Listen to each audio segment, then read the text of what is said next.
नेपाल बुरी तरीके से जल रहा है एंड नेपाल के जो पीएम थे उनके घर को आग लगा दिया है, यहाँ तक कि उनके पार्लियामेंट को भी आग लगा दिया है। एंड जब ये पूरा इंसिडेंट हो रहा था तो नेपाल के पीएम की एक्स वाइफ की इसमें मौत हो गई।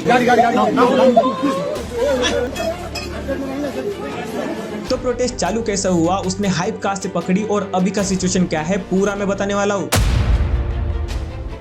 तो ये पूरा सिचुएशन स्टार्ट होता है 25 अगस्त 2025 को, जहां नेपाल ने कहा है कि जितने भी सोशल मीडिया ऐप है नेपाल में उन्हें रजिस्टर करना है नेपाल में। एंड ये पूरा चीज करने के लिए उनको सिर्फ 7 दिन का टाइम दिया था। एंड ये नेपाल गवर्नमेंट की तरफ से काफी अच्छा डिसीजन था, जहाँ उनके हर एक रिप्रेजेंटेटिव को नेपाल में रखना था, जहाँ आगे जाके कुछ भी होता है या कुछ भी डिस्प्यूट होता है तो उन्हें गवर्नमेंट के साथ कोऑपरेट करना पड़ेगा। जिसमें से सारे सोशल मीडिया ऐप्स में से सिर्फ 5 ने रजिस्टर किया था, जिसमें से वाइबर, टिकटॉक या वीटॉक जैसे ऐप्स थी। एंड 3 सितंबर का टाइम देने के बाद भी किसी भी ऐप ने रजिस्टर नहीं किया था, जिसमें फिर 4 सितंबर 2025 को सारे सोशल मीडिया ऐप्स को बैन कर लिया था, जिसमें कई सारे बड़े बड़े सोशल मीडिया ऐप्स है जैसे Facebook, Instagram, Twitter, YouTube. And इस लिस्ट में सबसे ज्यादा है अमेरिकन ऐप्स और चाइनीज ऐप्स ना के बराबर है। एंड जो ऐप्स बैन हुए थे उसमें वीचैट भी था, जो एक चाइनीज कंपनी ऐप है। एंड इस पूरे टोटल में 26 ऐप्स को बैन कर लिया था। एंड जिसके बाद 5 सितंबर 2025 को कई सारे सवाल गवर्नमेंट पे उठाए गए थे एंड उसका कुछ रिस्पॉन्स ना के बराबर मिल रहा था। जिसके बाद 8 सितंबर 2025 को प्रोटेस्ट स्टार्ट हुआ। एंड ये जो प्रोटेस्ट था वो नेपाल के काठमांडू में स्टार्ट हुआ था, जिसमें ज्यादातर जेंजिस थे। जेंजिस वो बच्चे होते हैं जो 1997 से 2012 तक पैदा हुए थे। एंड मैं भी जेंजिस में ही आता हूँ। एंड इस प्रोटेस्ट को हामी नेपाल ऑर्गेनाइजेशन ने ऑर्गेनाइज किया था। एंड ये जो पूरा प्रोटेस्ट था वो पार्लियामेंट में जाके खत्म हो जाता था। एंड ये जो पूरा प्रोटेस्ट था वो पीसफुल था और नॉन वायलेंस था। इसमें कुछ भी ऐसे हथियार यूज नहीं करने वाले थे जो दूसरों को परेशान करे। एंड पता नहीं क्यों गवर्नमेंट इसे थ्रेट की तरह देखते है, जैसे कि वो पार्लियामेंट में जाके उसे आग लगाने वाले है। और नेपाल की गवर्नमेंट जल्दी से वहाँ पे पुलिस तैनात करती है एंड वहां पहुंचकर पुलिस वायलेंट तरीके से उनके ऊपर हमला करती है। एंड पुलिस वाले रिस्पॉन्स करते हैं water gun, tear gas and rubber bullet से।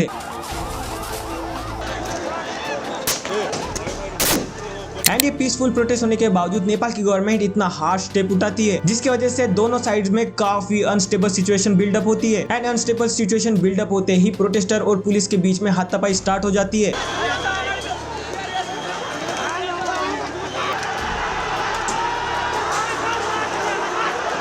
एंड जिसके बाद पुलिस वाले ऐसा कदम उठाते हैं जो कि उन्हें उठाना ही नहीं चाहिए था। जिसके बाद पुलिस वाले जितने भी प्रोटेस्टर थे उनके ऊपर ओपन फायर कर लेती है। वो लोग रियल गन और रियल बुलेट से सबको मारना स्टार्ट कर देती है।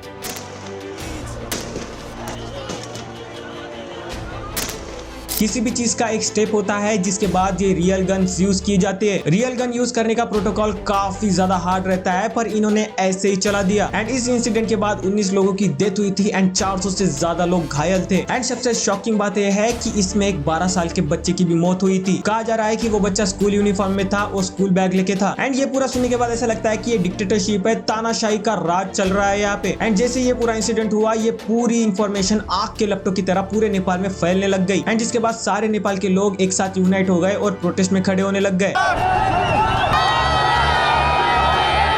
एंड ये प्रोटेस्ट काफी ज्यादा तक कई सारे डिफरेंट एरिया में हो रहे थे। एंड ये प्रोटेस्ट काठमांडू, पोखरा, बिरतनगर और भारतपुर में भी स्टार्ट हो गए थे। एंड सारे देशों में इस प्रोटेस्ट को लेके कहा जा रहा है कि ये सोशल मीडिया बैन की वजह से हुआ है, बट इसके पीछे रियल ट्रूथ है इस प्रोटेस्ट का करप्शन। दूसरे नंबर पे आता है अनएम्प्लॉयमेंट और तीसरे नंबर पर आता है नेपो किड्स।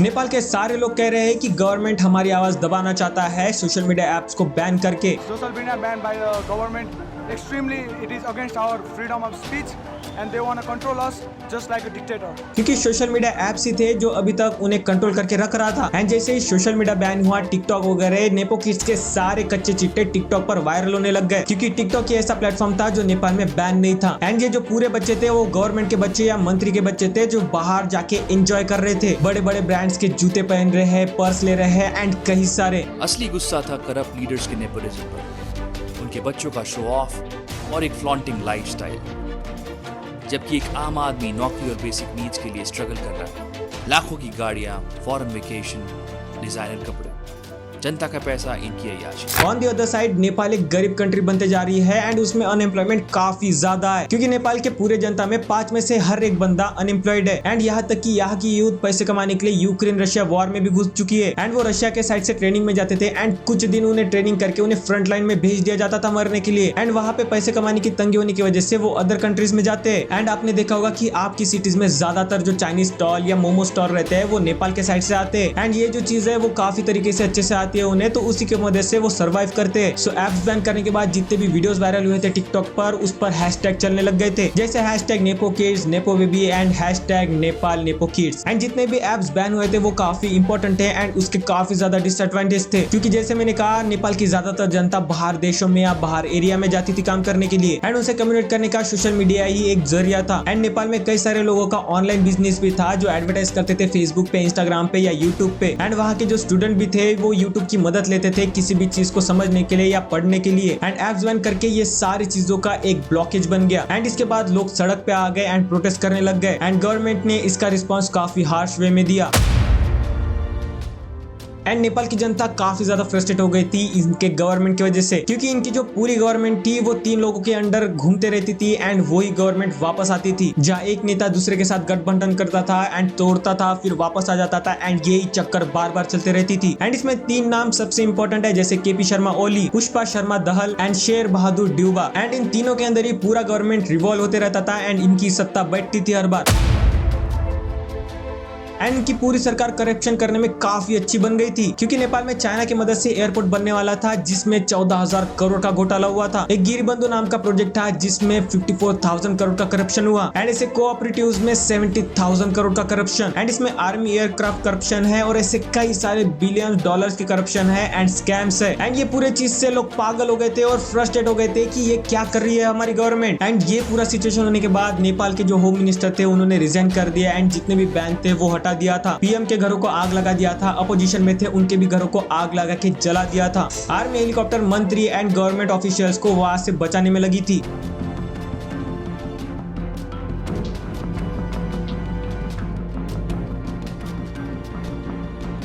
एंड ये पूरा इंसिडेंट होने के बाद 9 सितंबर 2025 को केपी शर्मा ओली ने भी रिजाइन कर दिया था एंड जितने भी ऑफिशियल गवर्नमेंट के लोग थे उन्हें देश छोड़ के भागना पड़ा। एंड इतना कुछ होने के बाद सेना बीच में आई, उन्होंने कंट्रोल लिया एंड सबको कोऑपरेट करने के लिए कहा है। एंड अभी नेपाल को कुछ समय के लिए सुशीला कार्की के अंडर सौंप दिया गया है। एंड ऐसे सिचुएशन हमें बांग्लादेश में भी देखने के लिए मिले थे, सिर्फ टेलीग्राम की वजह से वहां पे दंगे मच गए थे। एंड इंडिया के आसपास के जितने भी कंट्री है वो अनस्टेबल है अभी एंड इंडिया को इससे कई सारी चीजें सीखना चाहिए। एंड मैंने जापान का सबसे हॉररफाइंग केस जुंगफू केस को डिटेल में बताया है और आप यहाँ क्लिक करके उस वीडियो को डिटेल में जान सकते हो कि जुंगफू फुरुता के साथ वहाँ पे क्या हुआ था, जहाँ 4 बच्चों ने एक लड़की के साथ ऐसा खौफनाक इंसिडेंट किया है और अपनी हैवानियत दिखाया है 1.5 महीने तक। और अगर आपको इस वीडियो की इन्फॉर्मेशन अच्छी लगी तो वीडियो को लाइक कर दो एंड ऐसे इन्फॉर्मेशन वीडियोस के लिए सब्सक्राइब कर दो। मिलते हैं अगले वीडियो में, टाटा।